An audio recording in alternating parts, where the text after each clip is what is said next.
Allah dirige l'affaire des royaumes, ordonne, interdit, crée, accorde attribution, donne la vie et la mort, accorde la puissance, humilie, alterne la nuit et le jour, alterne les bons et les mauvais jours parmi les gens, change les empires et fait succéder les uns aux autres. Son ordre et son autorité sont exécutoires dans les cieux et ses régions, au-dessus et en dessous, de la terre ainsi que dans les mers et dans les airs. Il a embrassé par sa science toutes choses et dénombre exactement toutes choses. Son ouïe a saisi par sa science tous les sons, sans qu'il ne s'en sente confusion.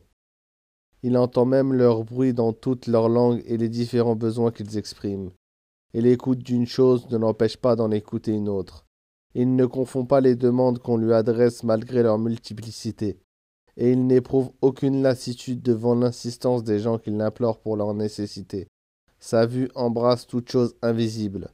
Ainsi, il voit même le rampement des fourmis noires sur le rocher massif dans une nuit obscure. Car l'inconnaissable pour lui est visible et tout secret pour lui est dévoilé. Ceux qui sont dans les cieux et la terre l'implorent. Chaque jour, il accomplit une nouvelle œuvre. Sourate 55, verset 29. Et cela en pardonnant un péché, dissipant un souci, écartant un malheur, soulageant un battu, enrichissant un pauvre, guidant un égaré, orientant celui qui ne sait plus quoi faire, venant au secours d'un affligé, en rassasiant un affamé, vêtissant un dénudé, guérissant un malade, agréant un repentir, récompensant un bienfaisant, secourant un opprimé, anéantissant un tyran, cachant un défaut de l'une de ses créatures, dissipant une frayeur, attribuant l'honneur à certains, humiliant d'autres. Si les habitants de ces cieux et de sa terre, le premier et le dernier, les hommes et les djinns, avaient le cœur de l'homme le plus pieux d'entre eux, cela n'aurait rien ajouté à son royaume. Et si le premier et le dernier de sa création, ainsi que tous les hommes et les djinns, avaient le cœur du plus pervers d'entre eux, cela n'aurait rien diminué dans son royaume.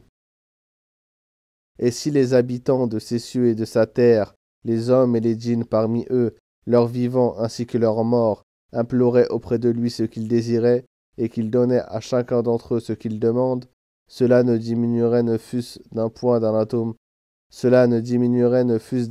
ce qu'il possède. Il est le premier, il n'existait rien avant lui, le dernier et nulle chose n'existera après lui. L'apparent, nulle chose n'existe au-dessus de lui, le caché et nulle chose n'existe en dessous de lui. Béni et exalté soit-il, il est le plus digne d'être invoqué, adoré et remercié, le plus clément à régner, le plus généreux à être imploré. Il est le roi qui n'a pas d'associé, l'unique sans égal, le seul à être imploré pour ce que nous désirons, celui qui n'a pas d'enfant. Il est le Très-Haut qui n'a pas de semblable. Toute chose périra sauf sa face, et toute chose disparaîtra excepté son royaume. Il n'est obéi que par sa permission, et nul n'est désobéissant sans qu'il le sache. Lorsqu'il est obéi, il remercie, et lorsqu'il est désobéi, il pardonne. Tout châtiment de sa part est une justice, et tout bienfait de sa part est une grâce. Il est le témoin et le gardien le plus proche. Il a saisi ses créatures par les toupets. Il y a inscrit les actes et écrit les délais de vie.